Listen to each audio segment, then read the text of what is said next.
Next topic सुरू करूया. Life processes in living organisms.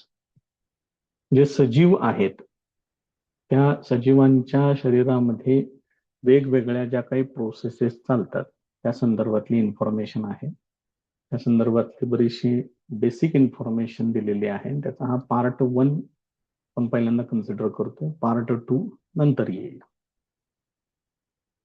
Living organisms and life processes हे परत लिहिलेलं. Various organ systems are continuously performing their functions in a human body. मानवी शरीरामध्ये वेगवेगळ्या ऑर्गन सिस्टम्स आहेत ज्या कंटिन्युअसली त्यांचं काम करत असतात. Along with various systems like काय काय बघा, digestive, respiratory, circulatory, excretory and control systems. मग डायजेस्टिव्ह जे आहे ते पचन संस्था आहे. रेस्पायरेटरी आहे ते श्वसन संस्था आहे. आपण जो काही श्वास घेतो बाहेर टाकतो त्याच्याशी रिलेटेड सगळ्या प्रोसेसेस. सर्क्युलेटरी सिस्टम म्हणजे रक्ताभिसरण संस्था. आपल्या शरीरामध्ये जे काही ब्लडचं सर्क्युलेशन चालतं ते सगळं पूर्ण. एक्सक्रेटरी म्हणजे उत्सर्जन संस्था. शरीरातले नको असलेले घटक जे काही आहेत ते काढून टाकण्याचं काम, महत्वाचं काम हे करतात. आणि या सगळ्यांना कंट्रोल करणारी control systems. So different external and internal organs are performing their functions independently but through a complete coordination. अशा प्रकारे वेगवेगळे ऑर्गन्स आहेत. एक्सटर्नल आहेत, इंटरनल आहेत. एक्सटर्नल म्हणजे जे तुम्ही बघू शकताय, जे अवयव तुम्हाला दिसतात ते एक्सटर्नल. इंटरनल ऑर्गन्स म्हणजे शरीराच्या आत असलेले organs. They are performing their functions independently. ते स्वतःचं काम पूर्णपणे इंडिपेंडेंटली करत असतात, पण त्यांच्यामध्ये प्रॉपर कोऑर्डिनेशन असतं, म्हणजे समन्वय चांगल्या प्रकारचा असतो. This overall system is in action in more or less same way in all the organisms. ही जी काही ओव्हरऑल सिस्टम आहे, तुम्ही जितके काही सजीव कन्सिडर कराल त्या सगळ्या सजीवांमध्ये ही ओव्हरऑल सिस्टम थोड्याफार प्रकारानं साधारणपणे सेमच असते. सेम प्रकारे किंवा सिमिलर टाईपनं ती काम करत असते. Those are in need of continuous source of energy for this purpose. आता हे एवढं सगळं काम ह्या सिस्टम्स करत असतात. मग हे काम करण्यासाठी त्यांना एनर्जीची गरज आहे. कंटिन्युअसली ती एनर्जी त्यांना मिळाली पाहिजे. कार्बोहायड्रेट्स, फॅट्स अँड लिपिड्स नाव लक्षात ठेवा. These are the main sources of this energy and it is harvested by the mitochondria present in each cell. मायटोकॉन्ड्रियाला शुद्ध मराठीमध्ये तंतू कणिका असं म्हणतात.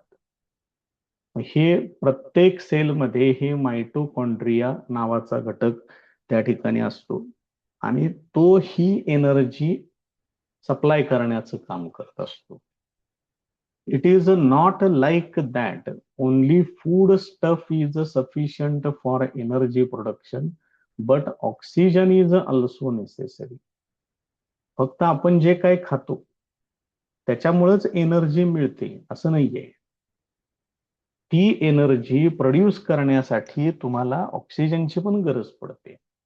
All these that is food stuffs and oxygen are transported up to the cell via circulatory system.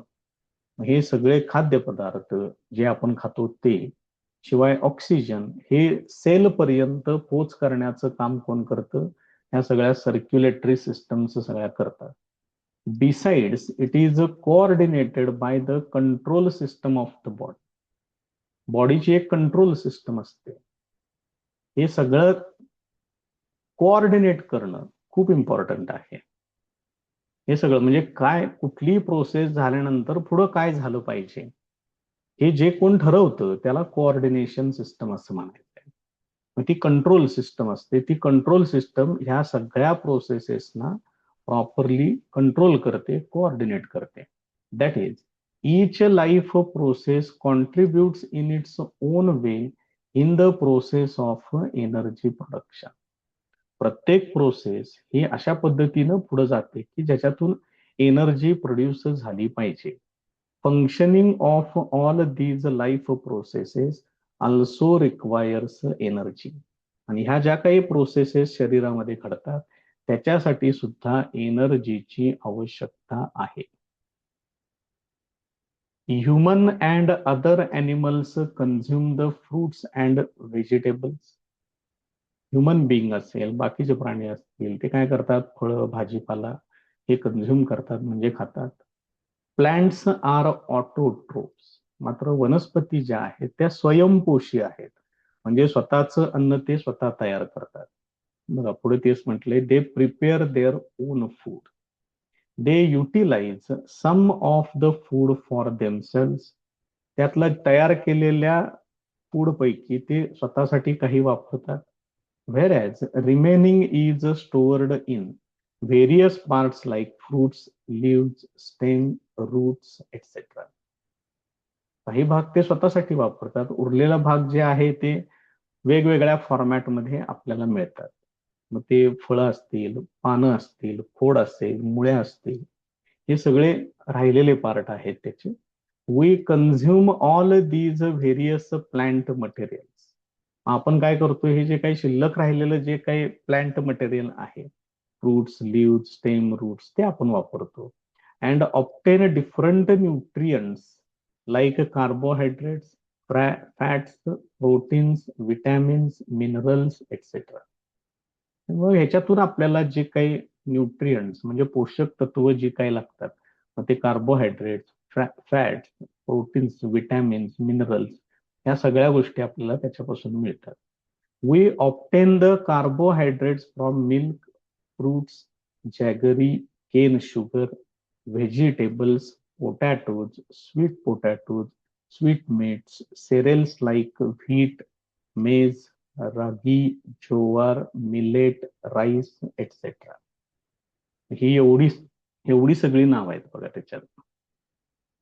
मग आता याच्यामधलं milk fruits तर तुम्हाला माहिती आहे, जागरी म्हणजे गुळ, गुळाचा पण याच्यामध्ये समावेश केलेला आहे. केन शुगर साखर, व्हेजिटेबल्स पोटॅटो, स्वीट पोटॅटोज म्हणजे रताळ, स्वीट मीट्स म्हणजे मिठाई जे काय असेल ते. त्यानंतर सेरेल्स, सेरेल्स म्हणजे धान्य, अन्नधान्य जे आहे ते. मग त्याच्यामध्ये गहू आहे, मका आहे, नाचणी आहे, ज्वारी आहे, भरड धान्य जी काय असतील ती आहेत, राईस आहे. We get 4 kilo calorie energy per gram of carbohydrates. तर कार्बोहायड्रेट्स पासून आपल्याला एका ग्रॅम मधून 4 किलो कॅलरी एवढी एनर्जी मिळते. हे लक्षात ठेवा, कारण MCQ किंवा रिकाम्या जागामध्ये हे विचारलं जाऊ शकतं, त्यामुळे ते माहीत असू दे व्यवस्थित. Many players are seen consuming some foodstuffs during breaks of the game. आपण काही क्रिकेटमध्ये वगैरे सुद्धा आपण बघतो की काही खेळाडू हे फूड स्टफ्स म्हणजे काही ठिकाणी बऱ्याच वेळेला मी तर पाहिलेलं आहे की केळी खातात, त्याच्यातून इन्स्टंट एनर्जी जनरेट होते. त्यामुळे हे अशा प्रकारे प्लेयर्स लोक हे काहीतरी फूड स्टफ्स हे खात असतात, त्याच्यामधून एनर्जी मिळत असते. Living organism and energy production, पुढचा पॉइंट बघा. In living organisms respiration occurs at two levels as a body and cellular level. सजीवांमध्ये जे काही रेस्पायरेशन होतं म्हणजे श्वास घेणे सोडणे, श्वासोच्छवास असं ज्याला म्हणतात ते, तर हे 2 लेव्हलला होत असतं. बॉडी लेव्हलला पण होतं आणि सेल्युलर लेव्हलला पण होतं.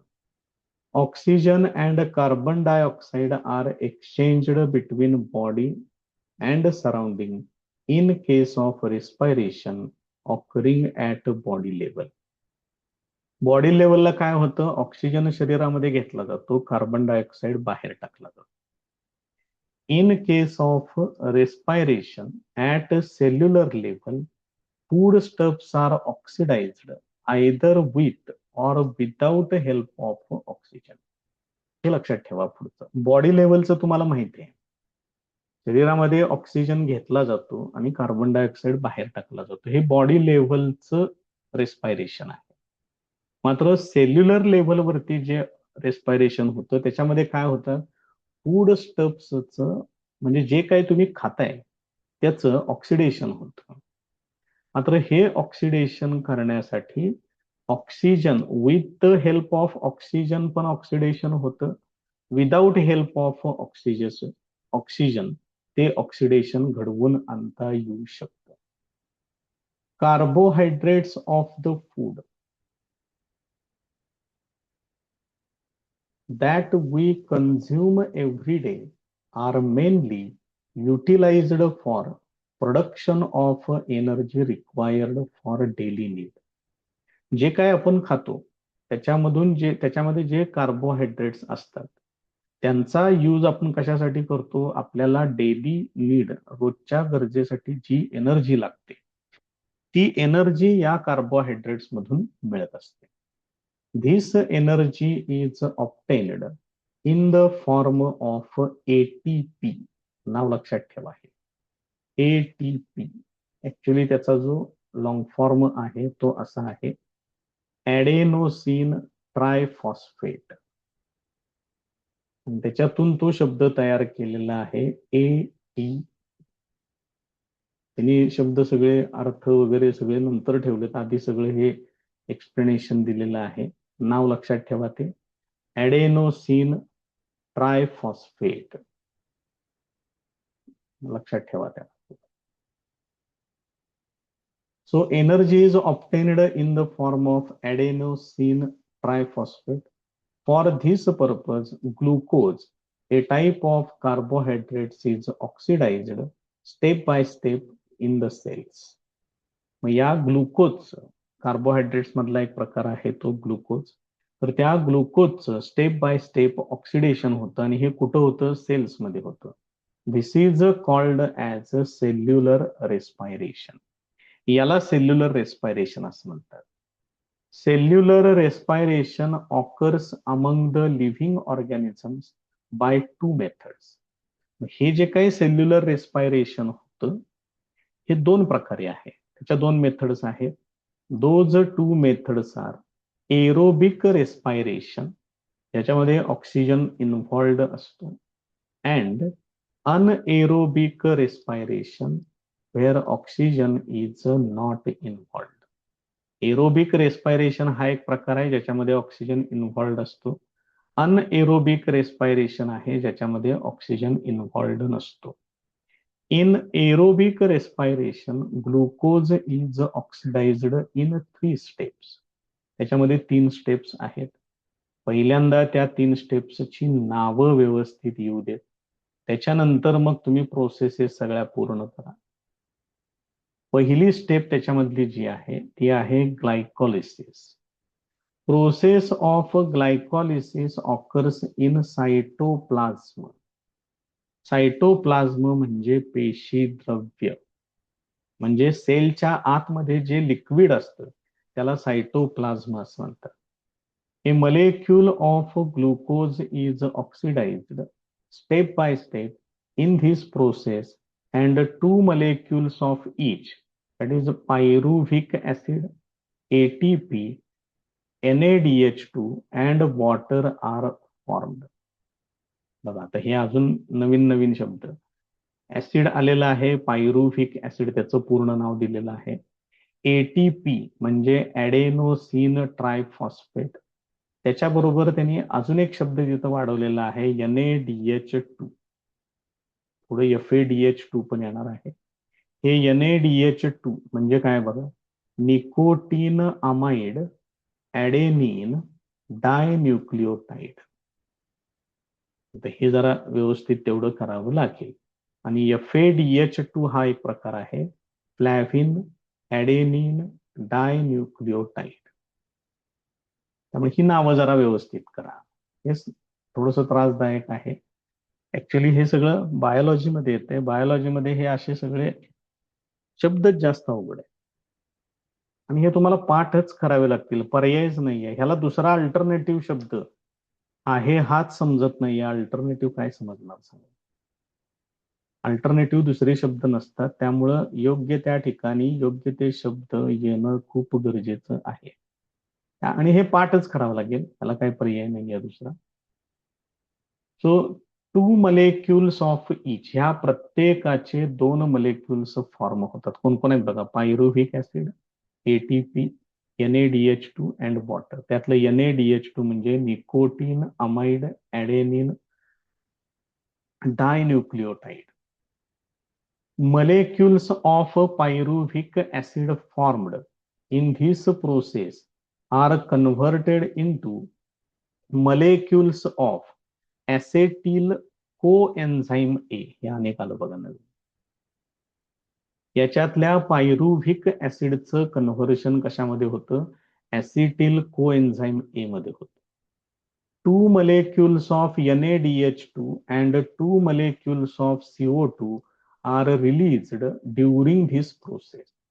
म्हणजे पायरुव्हिक ऍसिडचं कन्व्हर्शन ऍसिटिल कोएन्झाइम ए मध्ये होतं. या प्रोसेसमध्ये NaDH2 चे अजून 2 मॉलिक्युल्स मिळतात आणि CO2 चे 2 मॉलिक्युल्स रिलीज होतात. त्याच्या पुढची स्टेप, सेकंड स्टेप त्याच्यातली ट्राय कार्बॉक्झिलिक ऍसिड सायकल, यालाच TCA सायकल असं पण म्हणतात. यानंतर तुम्हाला होईल बायोलॉजीमध्ये. ट्राय कार्बॉक्झिलिक ऍसिड सायकल, त्यामध्ये बघा काय म्हटलंय, बोथ मॉलिक्युल्स ऑफ ऍसिटिल कोएन्झाइम ए. आता ह्या ऍसिटिल कोएन्झाइम ए ला तिने असा शॉर्ट फॉर्म वापरलेला आहे, एंटर द मायटोकॉन्ड्रिया. ते काय होतात, हे जे 2 मॉलिक्युल्स ऍसिटिल कोएन्झाइम ए चे जे आहेत ते मायटोकॉन्ड्रियामध्ये एंटर करतात. Cyclic chain of reactions called as try carboxylic acid cycle is operated on it in the mitochondria. तेव्हा या मायटोकॉन्ड्रिया म्हणजे तंतुकणिकेमध्ये याच्यावरती cyclic chain of reactions act होते. आणि ही जी सायकल आहे त्यालाच काय नाव दिलेलं आहे, try carboxylic acid cycle. acetyl part of acetyl coenzyme A is completely oxidized through this cyclical process. या प्रोसेसमध्ये म्हणजे ही जी काही cyclic TCA try carboxylic acid cycle आहे ती काय करते, तर ऍसिटिल कोएन्झाइम ए मधला ऍसिटिल पार्ट जे आहे त्याचं ऑक्सिडेशन करते and molecules of CO2, H2O, NaDH2, FADH2 are derived. त्या प्रोसेसमधून तुम्हाला कार्बन डायऑक्साईड, वॉटर, NaDH2, परत एकदा बघा, nicotine amide adenine dinucleotide, FADH2, flavin adenine dinucleotide, हे तुम्हाला त्या ठिकाणी मिळतात. तिसरी स्टेप जी आहे याच्यातली ती आहे इलेक्ट्रॉन ट्रान्सफर चेन रिएक्शन. पहिली स्टेप बघा जरा आठवते का, ती होती ग्लायकॉलिसिस. त्याच्यानंतर दुसरी स्टेप जी होती ती होती ट्राय कार्बॉक्झिलिक ऍसिड सायकल. ही तिसरी स्टेप. त्यामुळे पहिल्यांदा ही नावं लक्षात ठेव. आता याच्यामध्ये काय, इथे एक डायग्राम पण दिलेले आहे बघा, डायग्राम बघून घ्या ती कशा पद्धतीने त्यांनी काय काय दिलेलं आहे ते. आता या ETC मध्ये इलेक्ट्रॉन ट्रान्सफर चेन रिएक्शन मध्ये काय काय होते बघा, molecules of NaDH2 and FADH2 formed during all above processes participate in electron transfer chain reaction. तेव्हा याच्या आधीच्या स्टेपमध्ये जे काही NaDH2 आणि FADH2 फॉर्म झालेले आहेत ते ETC मध्ये पार्टिसिपेट करतात. Due to this 3 molecules of ATP are obtained from each NaDH2 molecule. एका NaDH2 पासून ATP चे 3 molecules मिळतात and 2 molecules of ATP from each FADH2 molecule. एका FADH2 मॉलिक्यूल पासून 2 ATP चे मॉलिक्युल्स मिळतात. हे लक्षात ठेवा व्यवस्थित, important. Besides ATP, water molecules are also formed in this reaction. त्याच्या ह्या ATP बरोबर वॉटर मॉलिक्युल्स सुद्धा फॉर्म होतात. ETC, electron transfer chain reaction is operated in mitochondria only. ही जी प्रोसेस आहे ही कुठं घडते लक्षात ठेवा, ही मायटोकॉन्ड्रियामध्ये घडते. म्हणजे तंतुकणिका ज्याला म्हणते, इथं डायग्राम दाखवलेलं आहे. हे वेगवेगळे NADH2 लिहिले, FADH2 लिहिलेलं आहे, CO2 लिहिलेलं आहे. हे outer membrane, inner membrane, mitochondrial matter, fatty acid, pyruvic acid हे त्याच्यामध्ये एंटर करतात. त्याच्यामध्ये ही सगळी प्रोसेस घडते. बघून ठेवा ते सगळं. Thus, a molecule of glucose is completely oxidized in aerobic respiration, and molecules of CO2 and H2O are produced along with energy. अशा पद्धतीनं एका ग्लुकोजच्या मॉलिक्युलचं कंप्लीट ऑक्सिडेशन होतं, aerobic respiration in presence of oxygen, आणि CO2 H2O हे molecule form होतात, त्याच्याबरोबर energy सुद्धा मिळते. परत एकदा हे दोन शॉर्ट फॉर्म जे आहेत ते डिटेलमध्ये सांगितलेले आहेत. NADH2, nicotine amide adenine dinucleotide. FADH2, flavin adenine dinucleotide. Both enzymes are formed in the cells and used in cellular respiration. Both enzymes, यांना एन्झाईम्स असं म्हटलेलं आहे. हे सेलमध्ये फॉर्म होतात आणि सेल्युलर रेस्पायरेशन मध्ये त्याचा उपयोग होतो. आता ATP बद्दल सांगितले बघा. ATP, adenosine triphosphate is energy rich molecule. ATP जे आहे त्याच्यामध्ये प्रचंड प्रमाणात एनर्जी आहे, भरपूर एनर्जी असते, एनर्जी रिच मॉलिक्यूल म्हटलेलं आहे. And energy is stored in the bonds by which phosphate groups are attached to each other. Energy कशामध्ये स्टोअर असते तर याच्यामध्ये जे ट्रायफॉस्फेट आहे, म्हणजे फॉस्फेट ग्रुप्स असतात, त्याच्यात 3 फॉस्फेट ग्रुप्स आहेत, ते एकमेकांशी कशा पद्धतीनं अटॅच्ड असतात, त्यांच्यातले बॉन्ड्स कसे असतात. These molecules are stored in the cells as per need. सेलमध्ये सेलच्या गरजेनुसार हे मॉलिक्यूल स्टोअर केले जातात. Chemically ATP is triphosphate molecule formed from adenosine ribonucleoside. ATP हे ट्रायफॉस्फेट मॉलिक्यूल आहे आणि ते कुणापासून तयार होतं, ॲडेनोसिन रायबोन्यूक्लियोसाइड पासून तयार होतं. It contains a nitrogenous compound adenine. Nitrogenous compound आहे तो ॲडेनिन आहे. त्याच्यामध्ये एक पेंटोज शुगर असते, त्याचं नाव आहे रायबोज, अँड 3 फॉस्फेट ग्रुप्स आणि 3 फॉस्फरसचे ग्रुप असतात. हे कशा पद्धतीनं त्याला नाव दिलेलं आहे ते बघा व्यवस्थित. ATP म्हटले, ॲडेनोसिन केले त्याला, ॲडेनिन रायबोज हे पण त्याच्यामध्ये ऍड केलंय आणि ह्या दोघांना मिळून ॲडेनोसिन असं तयार केलंय. आणि 3 फॉस्फेट ग्रुप्स आहेत, त्यामुळे ट्रायफॉस्फेट हे नाव लक्षात ठेवा. काय काय असतात त्याचे कंटेंट्स माहिती असू दे. As per the need energy is derived by breaking the phosphate bond of ATP. जशी गरज पडेल तसं एनर्जी जनरेट केली जाते, त्याच्यासाठी हे जे फॉस्फेट बॉन्ड आहे ते ATP मधले ते ब्रेक केले जातात आणि त्याच्यातून एनर्जी जनरेट होते. Hence ATP is called as energy currency of the cell. त्यामुळे ATP ला एनर्जी करन्सी असं म्हणतात. हे लक्षात ठेवा. हे गिव्ह सायंटिफिक रिझन साठी हे स्टेटमेंट विचारतात. मग पहिल्यांदा ATP म्हणजे काय आहे ते सांगा, त्याच्यामध्ये कोणकोणते घटक असतात ते सांगा. एनर्जी कशापासून डिराईव्ह होते तर फॉस्फेट बॉन्ड ब्रेक करून गरजेप्रमाणे एनर्जी जनरेट केली जाते, म्हणून त्याला एनर्जी करन्सी म्हणतात. हे लक्षात ठेवा, इम्पॉर्टंट पॉइंट आहे हा. तेव्हा हीच एनर्जी करन्सीची प्रोसेस त्यांनी डायग्राम थ्रू अशी पण दाखवलेली आहे. इथं बघा, हे आहे ऍडेनिन, त्यानंतर हा रायबोजचा पार्ट आहे तो इथं आहे. ह्या दोघांचं मिळून होतं ऍडेनोसिन, आणि इथं 3 फॉस्फेट ग्रुप दाखवलेत बघा. बघा, लक्षात येते का? हे ज्या वेळेला सगळे एकत्र असतात त्यावेळेला त्याला एटीपी म्हटले, त्यावेळेला बॅटरी चार्ज दाखवलेली आहे. ह्या गोष्टी तुम्हाला आता जरा जास्त चांगल्या समजतात.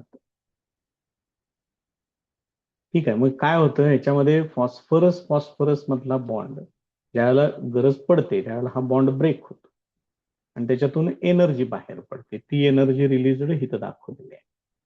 त्याच्यातला एक फॉस्फेट ग्रुप बाहेर पडला, मग 3 होते, 3 पैकी एक बाहेर पडला, ट्रायचं डाय होणार, त्याला एडीपी असं म्हणतात. बाकी सगळा पार्ट तसाच राहतो, ऍडेनिन पार्ट तसा, रायबोजचा पार्ट तसा. ऍडेनिन जो आहे तो नायट्रोजनस, म्हणजे त्याच्यात नायट्रोजन असतो, त्याचा कंपाऊंड आहे. पेंटोज शुगर म्हणजे हे पंचकोनी आहे बघ, ह्याच्यात 5 कार्बन असे कंटिन्युअस सर्क्युलर चेन मध्ये असतात, रिंग स्ट्रक्चर असतं त्याचं, त्याच्यामध्ये 5 कार्बन असतात, म्हणून त्याला पेंटोज म्हटलेलं आहे. 6 कार्बन ऍटम असतील तर हेक्सोज असं म्हणतात. आणि हे या पद्धतीनं त्यांनी डायग्राम, त्याची एटीपी एनर्जी करन्सीची डायग्राम दाखवलेली आहे. बघा, प्रयत्न करा जास्तीत जास्त डायग्राम पण तयार करण्याचा.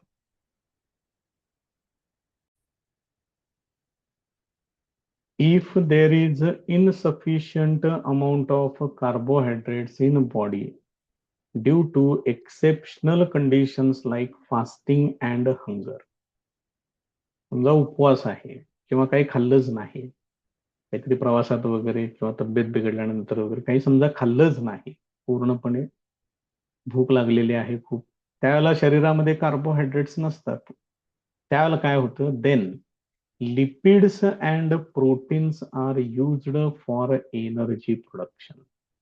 त्यावेळेला शरीराला लागणारी जी काही एनर्जी आहे ती लिपिड्स आणि प्रोटीन्स पासून तयार केली जाते. In case of lipids, they are converted into fatty acids, whereas proteins into amino acids. हे लक्षात ठेवा, इम्पॉर्टंट. अशा परिस्थितीमध्ये लिपिड्सचं कन्व्हर्शन फॅटी ऍसिड्स मध्ये होतं आणि प्रोटीनचं कन्व्हर्शन अमिनो ऍसिड्स मध्ये होतं. Fatty acids and amino acids are converted into acetyl coenzyme A. या दोनही प्रकारच्या ऍसिडचं कन्व्हर्शन ऍसिटिल कोएन्झाइम ए मध्ये होतं. And energy is obtained through complete oxidation of acetyl coenzyme A by the process of Krebs cycle in mitochondria. मग fatty acid amino ऍसिडचं conversion ऍसिटिल कोएन्झाइम मध्ये, त्या ऍसिटिल coenzyme ए चं complete oxidation होतं. हे सगळं कम्प्लीट ऑक्सिडेशन कुठं होतं, मायटोकॉन्ड्रियामध्ये होतं, आणि त्याची जी सायकल आहे त्याचं नाव आहे क्रेब्सचं सायकल. लक्षात ठेवा. त्यामुळे ह्या ज्या प्रोसेसेस आहेत त्या बारकाईनं करा, व्यवस्थित करा. त्याच्यानंतरचा पॉइंट आहे इंट्रोडक्शन टू सायंटिस्ट, किरकोळ इन्फॉर्मेशन आहे, बघून घ्या काय आहे ते. Process of glycolysis, it was discovered by 3 scientist. तिघांनी याचा शोध लावलेला आहे. Embden, Meyerhof and Parnas, along with their colleagues. They performed experiments on muscles. त्यांनी मसल्स वरती एक्सपेरिमेंट करून ही ग्लायकॉलिसिसची प्रोसेस कशी असते हे त्यांनी फाइंड आउट केलेलं आहे. Hence glycolysis is also called as Embden Meyerhof Parnas pathway, that is EMP pathway. EMP, Embden Meyerhof Parners. The cyclical reactions of tricarboxylic acid cycle were discovered by Sir Hans Krebs. PCA cycle मधल्या ज्या सगळ्या reactions आहेत, ट्रायकार्बॉक्सिलिक acid cycle मधल्या reactions, त्या सगळ्या hence crepe नावाच्या सायंटिस्टनं find out केलेल्या आहेत. Hence, this cyclical process is also called as Krebs cycle. त्यामुळे ह्याला Krebs cycle असं म्हणतात. He has been awarded the Nobel Prize in 1953 for this discovery. या शोधासाठी त्याला 1953 मध्ये नोबेल प्राइज सुद्धा मिळालेलं आहे.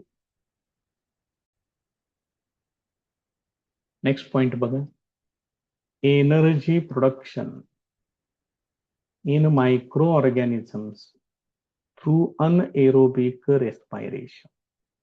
काही सूक्ष्म सजीव जे आहेत त्यांच्यामध्ये एनर्जी प्रोडक्शन सुद्धा होतं. त्यांना पण पाहिजेच आहे एनर्जी, त्याशिवाय ते कुठलीच प्रोसेस करू शकत नाहीत. फक्त तिथं आहे अनएरोबिक रेस्पायरेशन, म्हणजे ऑक्सिजन एकतर कमी प्रमाणात असेल किंवा नसेलच. बघा काय म्हटलंय, some organisms cannot live in presence of oxygen, for example many bacteria. हे बघा काय वाक्य सांगितले, काही ऑर्गॅनिझम्स असे आहेत की जे ऑक्सिजन मध्ये जगू शकत नाहीत, राहू शकत नाही. Such living organisms have to perform anaerobic respiration for energy production. मग अशा सजीवांसाठी एनर्जी पाहिजे असेल तर अनएरोबिक रेस्पायरेशन करावं लागतं. Glycolysis and fermentation are 2 steps of anaerobic respiration. ह्याच्यात 2 स्टेप्स आहेत अनएरोबिक मध्ये. पहिली स्टेप सेम आहे ग्लायकोलिसिस, मात्र दुसरी स्टेप जी आहे ती आहे फर्मेंटेशन. लक्षात घ्या, तिथं TCA एक सायकल एक होती, त्यानंतर ETC होतं, इलेक्ट्रॉन ट्रान्सफर चेन सिस्टम. त्यामुळे तिकडे 3 स्टेप्स होत्या, इथं 2 स्टेप्स आहेत. Glucose is incompletely oxidised and less amount of energy is obtained in this type of respiration.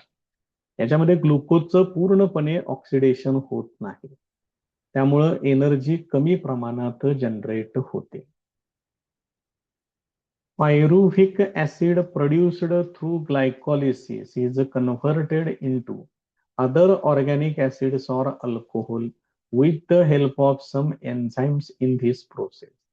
याच्यामध्ये सुद्धा पायरुव्हिक ऍसिड मिळतं, त्याचं ग्लायकोलिसिस होतं आणि त्याचं अदर ऑर्गॅनिक ऍसिड्स किंवा अल्कोहोल्स मध्ये त्याचं कन्व्हर्शन होतं. त्याच्यासाठी काही एन्झाइम्स वापरले जातात. So this process is called as fermentation. हे लक्षात ठेवा.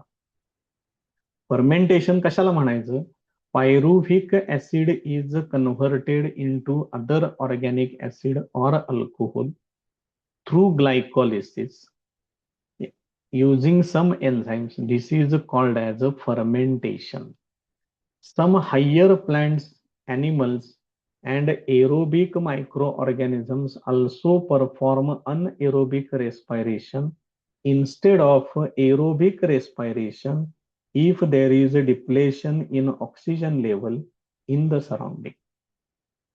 आता काही प्राणी आहेत, काही मोठ्या मोठ्या वनस्पती आहेत, काही ऑक्सिजन हवे असणारे मायक्रो ऑर्गॅनिझम सुद्धा आहेत की जे काय परफॉर्म करतात, अनएरोबिक रेस्पायरेशनच परफॉर्म करतात. मात्र त्यांना ऑक्सिजन लागतो, पण तरी पण ते अनएरोबिक रेस्पायरेशनच परफॉर्म करतात.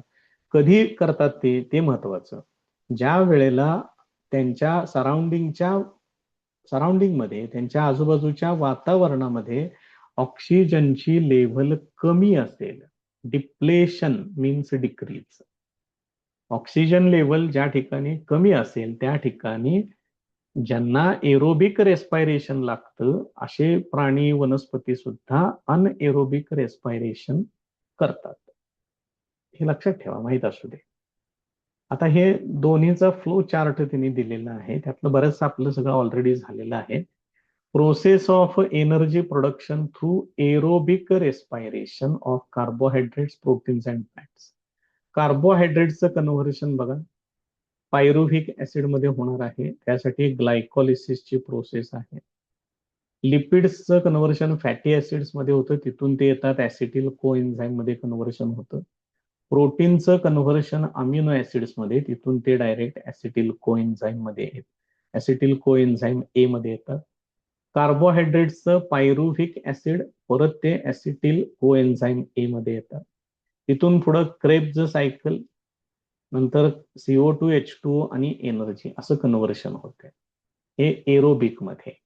आता हे जर तुम्ही अनएरोबिक रेस्पायरेशन मध्ये जर आलात तर काय होतं, ग्लुकोजचं ग्लायकॉलिसिस, त्यांचं कन्व्हर्शन पायरुव्हिक ऍसिड मध्ये. बघा ग्लायकॉलिसिस नंतर इकडं पायरुव्हिक आहे, इकडं पण पायरुव्हिक आहे, इकडं पण पायरुव्हिक ऍसिडच आहे.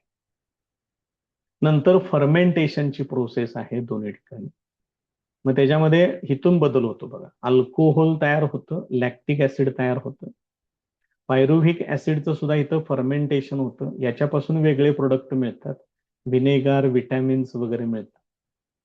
त्याच्यापासून yeast, erythrocytes, muscle cells, various microbes ते पुढे कुणाला दिले जातात, काय काय होतं हे त्यांनी त्या ठिकाणी हे असं थ्रू चार्ट त्यांनी त्या ठिकाणी दाखवलेलं आहे. तर त्याचं एरोबिक रेस्पायरेशनचं अजून एक एक्झाम्पल त्यांनी दिलेलं आहे. For example, seeds perform anaerobic respiration if the soil is submerged under respiration while water during germination. ज्यावेळेला तुम्ही सीड्स जमिनीमध्ये मातीमध्ये पुरता त्यावेळेला त्याला कमी प्रमाणात ऑक्सिजन मिळणार किंवा मिळणार पण नाही. अशा परिस्थितीत ते अनएरोबिक रेस्पायरेशन परफॉर्म करेल. त्याला जर आपण पाणी दिलं तर ते पाण्यामध्ये पण बुडतं, तिथं पण त्याला ऑक्सिजन कमी प्रमाणात मिळतो. मात्र त्या ठिकाणी ते रुजतं, म्हणजे त्याचं जर्मिनेशन होतं. त्यावेळेला सुद्धा ते काय करतं, अनएरोबिक रेस्पायरेशन परफॉर्म करतं. Similarly our muscle cells also perform anaerobic respiration while performing the exercise. ज्या वेळेला आपण व्यायाम करतो, एक्सरसाइज करतो, त्यावेळेला मसल सेल्स काय करतात, अनएरोबिक रेस्पायरेशन परफॉर्म करतात. कारण त्यांना जेवढा ऑक्सिजन पाहिजे तेवढा तो त्यावेळेला मिळत नाही. Due to this less amount of energy is produced in our body. त्यामुळे आपल्या शरीरामध्ये कमी प्रमाणात एनर्जी जनरेट होते. And lactic acid accumulates due to which we feel tired. आणि आपल्या शरीरामध्ये ते लॅक्टिक ऍसिड जे तयार झालेलं आहे ते तसंच राहतं. त्याला पुढे प्रोसेस करण्यासाठी लागणारा ऑक्सिजन कमी पडतो आणि ते लॅक्टिक ऍसिड शरीरामध्ये ऍक्युमुलेट झाल्यामुळं, साठल्यामुळं आपल्याला थकवा जाणवतो. लॅक्टिक ऍसिड लक्षात ठेवा, व्यायाम करताना आपल्याला थकवा कशामुळे जाणवतो, तर ते कोणतं ऍसिड आहे, लॅक्टिक ऍसिड आहे. मग ते शरीरामध्ये साठतं, त्याची पुढची प्रॉपर प्रोसेस त्याची होत नाही, हे लक्षात घ्या. त्यामुळं आपल्याला काय होतं, त्या ठिकाणी थकवा जाणवतो.